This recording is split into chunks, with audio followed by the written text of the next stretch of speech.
Function కైనా order చేయండి 8919763872 www.sanatanjal.in. Right గురుగారు, నాకు ఒక మొదటి సందేహం. తంత్రి అని ఎందుకుంది మీ వెనకాల? మీరేమైనా తంత్రాలు చేస్తారా? వినయ్ తంత్రి నేను అడగాలనుకుంటే చాలాసార్లు మర్చిపోయాను. విజ్ఞానరోచి పరిపూరితాంతః బాహ్యాండకోశం హరితోపలాభం తర్కాభయేతం విధి సర్వపూర్వ గీర్వాణ విజ్ఞాన దమానతోస్మి. శ్రీ గురుభ్యో నమః. హరి ఓం. మీరు అడిగిన ప్రశ్నకి తంత్రి అంటే తంత్రంలో తంత్రంలో పారంగతుడు అని చెప్పేసి అది తంత్రి అని చెప్పేసి పిలుస్తారనమాట. తంత్రసారము అని చెప్పేసి మనకి హయగ్రీవుడు ఇచ్చిన ఒక గ్రంథం ఉంది, తంత్రసారము అని చెప్పేసి. దాంట్లో ఒక గుడి నిర్మాణం ఎలా చేయాలి, దానికి ఎటువంటి యంత్రాలు పెట్టాలి, గుడి యొక్క విగ్రహానికి ఎన్ని అంగుళాలు ఉండాలి, అంగుళం అంటే మన చేతి అంగుళం కాదు, విగ్రహం యొక్క చేతి అంగుళం ప్రకారం ఆ విగ్రహం ఎంత హైట్ ఉండాలి, ఎంత వెయిట్ ఉండాలి, ఆ లెక్కలన్నీ కూడా ఒక ఈ తంత్రసార గ్రంథంలోనే ఉంటాయి. ఓకే. అంటే ఒక విగ్రహ ప్రతిష్టాపన ఎలా చేయాలి, దేవత ఆవాహన ఎలా చేయాలి, మండలాలు ఎలా ఉంటాయి, యంత్రాలు ఎలా ఉంటాయి, ఇవన్నిటిని కూడా తంత్రసార అని చెప్పేసి ఒక గ్రంథంలో ఉంటుంది. ఆ గ్రంథాన్ని ఎవరైతే అధ్యయనం చేస్తారో వాళ్ళని తంత్రులు అని చెప్పేసి పిలుస్తారు. అది మా కుటుంబ పూర్వీకులందరూ కూడా ఆ గ్రంథంలో పారంగతులుగా ఉండేవారు కాబట్టి వాళ్ళని తంత్రులు అని చెప్పేసి పిలవడం అనేది జరిగింది. అది మా ఇంటి పేరుగా తర్వాత కాలంలో ఇంటి పేరుగా కూడా అది వచ్చింది అనమాట. మీరు కూడా ఆలయ ప్రతిష్టాపనలు అవి చేస్తారా? చేస్తాం. ఆలయాలకు వాస్తు గానీ, ఆలయం ఎట్లా ఉండాలి, కొత్త ఆలయం, ఈ వాస్తు జ్ఞానం అంతా కూడా తంత్రం నుంచి వచ్చిందే. ఓకే. తంత్రమే వాస్తు. గుడి మనకి ఎడం వైపు ముందు బావి ఉండాలి, ఇవన్నీ కూడా తంత్రసారంలో చెప్పిన ఒక అద్భుతమైన ఒక గుడి నిర్మాణం కానీ, ఒక గ్రహ నిర్మాణం కానీ, ఇవన్నీ ఎలా చేయాలి అని చెప్పేసి మనకి తంత్రసారంలో చెప్పిన తంత్రసార సంగ్రహం అని చెప్పేసి మన హయగ్రీవ మన విష్ణుమూర్తి అవతారమైన హయగ్రీవుడు రాసిన ఈ తంత్రసారంలో ఇవన్నీ కూడా చెప్పడం జరుగుతుంది. ఓకే. ఈరోజు దుఃఖకరమైన విషయం ఏంటంటే మహా పండితులైన మన చాగంటి కోటీశ్వరరావు గారు కూడా ఈరోజు ఏం చెప్తున్నారంటే మీరు వాస్తు నమ్మొద్దు, జ్యోతిషం నమ్మొద్దు అని చెప్తున్నారు. అవి వేదం యొక్క అంగాలు, వాటి కోసమే మనకి జనాలకు అందాలని చెప్పి ఉద్దేశంతోనే ఆ భగవంతుడు రాశాడు. ఎందుకంటే ఆయన తెలిసింది ఆయన పెట్టుకోవచ్చు కదా. దాని గ్రంథం రూపంలో మనకి ఇచ్చిన ఉద్దేశం ఏంటి అంటే అది మనం కూడా తెలుసుకోవాలి, వాటిని ఆచరించాలి అని చెప్పేసి. అందువల్ల గృహ వాస్తు కానీ, లేకపోతే దేవస్థాన వాస్తు కానీ, ఇవన్నీ కూడా మన మీద చాలా ప్రభావితం చేస్తాయి. అలాగే ఆర్థికంగా కానీ, లేకపోతే ఆరోగ్యపరంగా కానీ ఈ వాస్తుశాస్త్రం అనేది కూడా మనకి చాలా ముఖ్యమైన పాత్ర పోషిస్తుంది. వాళ్ళ జాతకాలు ఎంత బాగున్నా సరే వాళ్ళు ఉండే వాస్తు సరిగ్గా లేకపోతే దాని ప్రభావం అనేది ఖచ్చితంగా వాళ్ళ మీద ఉంటుంది. అందువల్ల జాతకం ఎంత ముఖ్యమో అలాగే వాస్తు, వాళ్ళ ఆఫీసు కానీ, వాళ్ళ ఇంటి వాస్తు కానీ అది కూడా అంతే ప్రాముఖ్యతని పొందుకొని ఉంటుంది. ఓకే గురుగారు, మీరు అంటే ప్రస్తావించారు కాబట్టి చాగంటి వారు కానీ, ఇంకొక పెద్ద ఆయన ఉన్నారు కదా గరికపాటి వారు కానీ, ఈ మధ్య అంటే చాలా జనరలైజ్ చేసి వేదాన్ని, అంటే ఈ వేదాలని శాస్త్రాన్ని పట్టించుకోవాల్సిన అవసరం లేదు అన్నంతగా మాట్లాడేస్తున్నారు వాళ్ళు. దాన్ని ఎట్లా తీసుకోవాలి గురుగారు? వీళ్ళిద్దరిని వాళ్ళు చెప్పే ఉద్దేశం వచ్చింది కాబట్టి అడుగుతున్నాను. వాళ్ళ ఉద్దేశం ఏది ఉందో అది మనకి తెలియదు, కానీ వీడియోలు చేసే వాళ్ళు మాత్రం దాన్ని ఎక్కడెక్కడికి కట్ చేయాలో కరెక్ట్గా అక్కడే కట్ చేసి జనాలకి తప్పుడు ప్రచారం వచ్చేలా చేస్తున్నారని చెప్పేసి నా ఉద్దేశం. లేదు వాళ్ళే చెప్పారంటే వాళ్ళు దాన్ని వాళ్ళకి తెలియక చెప్పుండొచ్చు, లేకపోతే అహంకారంతో మేము ఏ చెప్పినా సరే జనాలు వింటారు అని చెప్పేసి అహంకారంతో అయినా వాళ్ళు చెప్పి ఉండాలి. ఎందుకనంటే శాస్త్రానికి విరుద్ధంగా వెళ్ళింది ఏదైనా సరే అధర్మమే, వేదాలకి విరుద్ధంగా ఏది వెళ్ళినా సరే అది అధర్మమే. వేదాలకు విరుద్ధంగా లేనిది ధర్మం. ఏదైతే వేదాలకి విరుద్ధంగా వెళ్తుందో అది అధర్మం అని చెప్పేసి స్పష్టంగా చెప్పారు. Right sir. ఇంకొకటి, ఇప్పుడు గరికపాటి వాళ్ళు జీన్స్ వేసుకోవడం కానీ, సెల్ఫీలు దిగడం, ఇట్లాంటి ఆధునిక పోకడల్ని వాళ్ళు విపరీతంగా విమర్శిస్తారు. ఆధ్యాత్మికతకు ఈ వస్త్రధారణకి ఏమైనా సంబంధం ఉంటుందా గురుగారు? ఆధ్యాత్మికకి వస్త్రధారణకి సంబంధం ఉంటుందా అంటే కొన్ని చోట్ల అంటే ఎక్కడ పాటించాలో అక్కడ పాటించాలి. ఎందుకనంటే మనకి వస్త్రాల్లో ఏకవస్త్రము అని చెప్పేసి అంటాం. మనకి పూజలకి కానీ, లేకపోతే వ్రతాలకు కానీ, లేకపోతే గుడికి వెళ్ళేటప్పుడు కానీ అలాంటి చోటంతా కూడా ఏకవస్త్ర ధారణ చేయడం అనేది చాలా ముఖ్యం. ఎందుకనంటే వాస్తవికంగా ద్వివస్త్రధారణ అంటే 2 గుడ్డల్ని అతికించి కుట్టడం వల్ల సమస్య ఎక్కడ అవుతుందంటే అది తడవదు. ఉమ్, ఆ కుట్లు ఉన్న చోట గుడ్డ అనేది తడవదు కాబట్టి అది మైల ఉంటుంది. అచ్చచ్చా.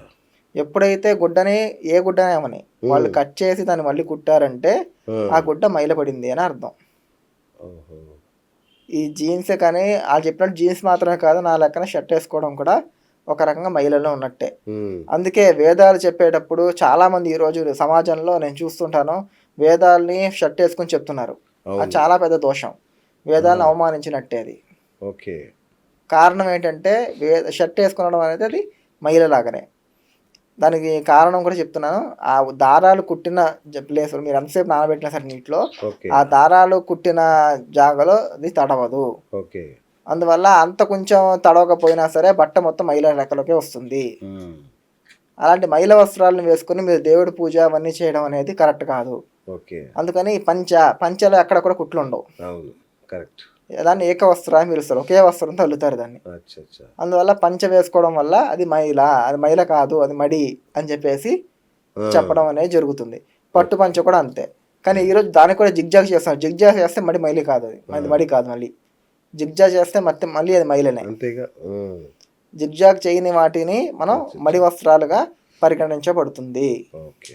ఇంకోటి గురుగారు, ఆ మధ్య గరికపాటి వారు చిరంజీవి గారిని కూడా వేదిక మీద పట్టుకొని దులిపేశారు. అంటే ఇట్లాంటి ఆధ్యాత్మికవేత్తలకు ఇంత ఆగ్రహం, ఇంత నిగ్రహం కోల్పోవడం లాంటివి ఉంటే దాన్ని ఎట్లా తీసుకుంటారు యూత్ కానీ మనం కానీ ఎలా తీసుకోవాలి అసలు? అరిషడ్ వర్గాల్ని జయించిన వాళ్ళే నిజమైన కదా. ధర్మిష్ట, Yes.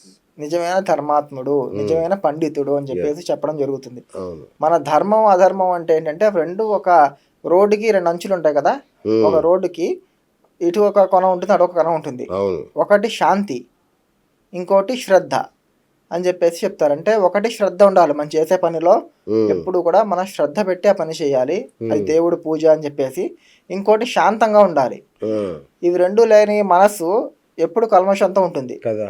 ఎప్పుడైతే మనసు కల్మషం అవుతుందో అక్కడ దేవుడి స్థానం ఉండదు. ఎందుకనంటే గిన్నె కడగకుండా మనం దాంట్లో పాలు పోసి కాస్తే ఆ పాలు కూడా విరిగిపోతాయి. మన మనసు ఒక గిన్నె అయితే ఆ మనసు పరిశుభ్రంగా లేకపోతే అక్కడ దేవుడు వచ్చి నిలబడాడు. అందుకే మనం ఫస్ట్ మన జీవితంలో మనం చేయాల్సింది అరిషడ్ వర్గాలు ఏవైతే ఉన్నాయో, మద మాత్సర్య లోభ ఇవన్నీ ఏవైతే ఉన్నాయో, కామము మద మాత్సర్యాలని మనం జయించినప్పుడే, అంటే వాటికి మనం దూరంగా ఉన్నప్పుడే మన మనసు శుద్ధంగా ఉంటుంది. అలాంటి మనసులో భగవంతుడు వచ్చి ఉంటాడు. ఎప్పుడైతే అది కల్మషం అయిందో, అంటే వీటితో ఎప్పుడైతే పాడుబడిందో అప్పుడు దాంట్లోకి దేవుడు వచ్చి ఉండడం అనేది జరగదు.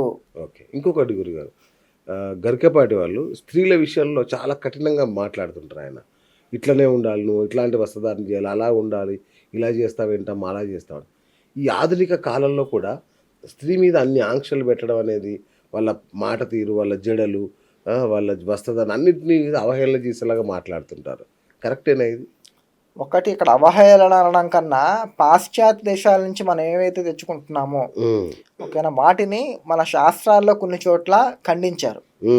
అంటే ఫర్ ఎగ్జాంపుల్ జుట్టు విరబూసుకొని వెళ్ళడం. మన దాంట్లో జుట్టు ఎప్పుడు విరబూసుకుని ఉంటారంటే ముగ్గురు చచ్చిపోయినప్పుడు విరబూసుకుని ఉంటారు. ముఖంలో బొట్టు లేకపోవడం, ఎప్పుడు అంటే ముగ్గురు చచ్చిపోయినప్పుడు బొట్టు పెట్టుకోకపోవడం. ఓకేనా, అలంకారాలు ఏమీ లేకపోవడం, చిరిగిన బట్టలు, దరిద్రం ఉన్నప్పుడు మాత్రమే చిరిగిన బట్టలు వేసుకోవడం. ఇలాంటివన్నీ కూడా మన శాస్త్రాల్లో చెప్పుకుంటూ వచ్చారు. అంటే చిరిగిన బట్టలు వేసుకుంటే నీకు కలి ప్రవేశిస్తాడు అని చెప్పి శాస్త్రం చెప్తుంది. ఈరోజు చిరిగిన బట్టలే ఫ్యాషన్ అయిపోయింది. అలాగే ఇలాంటి అనేక విషయాల్లో, అంటే ఈరోజు మనం ఫ్యాషన్ అని చెప్పేసి ఏదైతే మనం వెంట పెడుతున్నామో అది ధర్మానికి విరుద్ధంగా ఉంటే అది తప్పే. ధర్మానికి విరుద్ధంగా లేకుండా మీరు ఏ పని చేసినా సరే అది సరైనదే. వారిని విమర్శించడమే నా పని కాదు. అంటే చాగంటి వారు సర్వపూజ్యులు, ఆయన విమర్శించడం మన ఉద్దేశం కాదు. కానీ ఆయన చెప్పే వాటిలో లోటుపాట్లనే చెప్పడం నా ఆలోచన. పొద్దున్న 4 గంటలు లేవకపోతే దరిద్రం చుట్టుకుంటుంది అంటాడు ఆయన. ఇప్పుడు అన్ని నైట్ షిఫ్ట్లు నడుస్తున్నాయి మన అమెరికా టైమింగ్ ప్రకారం. వాళ్ళే రిచెస్ట్ మన దగ్గర. ఇట్లాంటి మార్పులు చేర్పులు ఏం చేయరా? మార్పులు చేర్పులు అంటే పొద్దున్నే ఎందుకు లేవాలి అనే దాన్ని మనం ఒక ఇది చూద్దాం. మనం సూర్యుడిని సూర్య భగవానుడు అని పిలుస్తాం. అవును. ఓకేనా, సూర్యుడు వచ్చే టైంలో మనం పడుకొని ఉన్నప్పుడు, అంటే మన ఇంటికి ఎవరైనా చుట్టాలు వస్తున్నప్పుడు మనం ఏం చేస్తాం, పొద్దున్నే లేచి స్నానం చేసి రెడీగా ఉంటాం, అవును చుట్టాలు వస్తున్నారు అని చెప్పేసి. అవును అలాగే సూర్య భగవానుడే వస్తున్నప్పుడు రోజు పొద్దున ఆ, ఆయన వచ్చే సమయానికి మనం స్నానం చేయకుండా నిద్రపోతూ ఉంటే ఆయనకి అవమానం చేసినట్టు.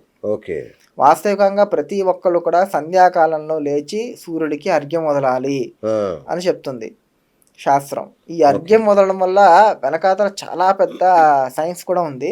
ఓకే ఏంటంటే ఈ సూర్యుడు ఉదయించేటప్పుడు అస్తమించేటప్పుడు సూర్యుడు బలహీనంగా ఉంటాడు, అవును వాడిని బాలసూర్యుడు అని పిలుస్తాం మనం. అచ్చా అందుకే ఆ రేసు మనం చూడగలం.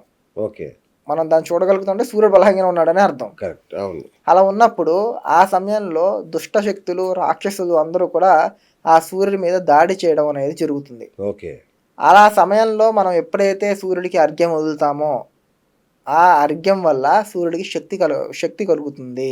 మ్మ్. దేవతలకి ఎప్పుడు శక్తి వస్తుంది అంటే తర్పణాల వల్ల, హోమాల వల్ల మాత్రమే వాళ్ళకి శక్తి వస్తుంది. ఓకే వాళ్ళకి ఆహారమే అది.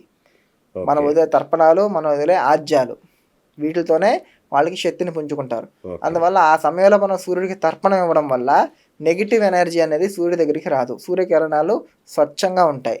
ఎప్పుడైతే సూర్యకిరణాలు స్వచ్ఛంగా ఉంటాయో మన ఆహార పదార్థాలు స్వచ్ఛంగా ఉంటాయి.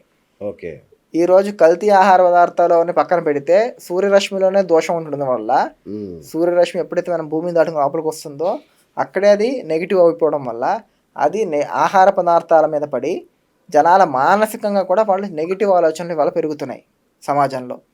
ఇవాళ సమాజంలో నెగిటివ్ ఆలోచనలు పెరగడానికి కారణం ఇది కూడా ఒకటి. ఓకే సూర్యరశ్మి నెగిటివ్ అవ్వడం వల్ల ఆహార పదార్థాలు నెగిటివ్ అవుతున్నాయి. అలాంటి ఆహార పదార్థాలు తినడం వల్ల మనకి కూడా నెగిటివ్ ఆలోచనలు వస్తున్నాయి అని చెప్పి ఓకే. చెప్పడం జరుగుతుంది అనమాట. ఓకే అందువల్ల పొద్దున లేవడం అనేది చాలా ఉత్తమమైన ఒక పద్ధతి. ఓకే మీరు చెప్పినట్టు నైట్ షిఫ్ట్లు ఉన్నాయి అంటే వాళ్ళకి వేరే విధంగా పరిహారం చేసుకునే అవకాశాలు ఉంటాయి. వాళ్ళ అచ్చా వృత్తిపరంగా, వృత్తి ధర్మం అని చెప్పేసి. అవును అవును మనకి ధర్మాలు అనేక రకంగా ఉంటాయి.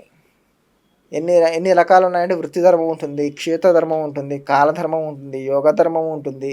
బా ధర్మాలు అనేక రకాలు ఉన్నాయి. వీటిలో ధర్మ సూక్ష్మాలు ఉంటాయి. అవును. అలా వృత్తి ధర్మం అయినప్పుడు మీ వృత్తికి మీరు న్యాయం చేయాలి అంటే అప్పుడు దానికి మాత్రమే న్యాయం చేయాలి. ఓకే అలాంటప్పుడు ఏం చేయాలి? దానికి కూడా మన శాస్త్రాల్లో చాలా చోట చెప్పుకుంటూ వచ్చారు.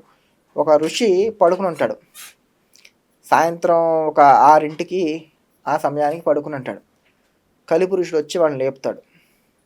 వాడిని లేపి సాయంత్రం అయింది, సంధ్యానం చేసుకురాపో అని చెప్పి పంపిస్తాడు. ఆ, వాడు షాక్ అవుతాడు. షాక్ అయ్యి వెంటనే వెళ్ళి సంధ్యానం చేసుకుని వచ్చి అదేంటి నువ్వు అని అడుగుతాడు. అడిగితే నేను కలిపురుషుడిని. నువ్వు కలిపురుషుడివా? మరి కలిపురుషుడు అయినప్పుడు నన్ను ఎందుకు లేపావు? కలిపురుషుడి పని ఏంటి? ధర్మం తప్పేలా తప్పేలా చూసుకోండి పని.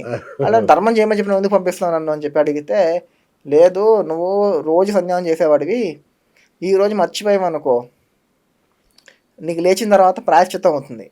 అయ్యో నేను సంధ్యానం చేయలేదు అని చెప్పేసి దేవుడిని క్షమాపణ అడుగుతావు. అప్పుడు దేవుడు నీకు 2 పుణ్యం ఇస్తాడు.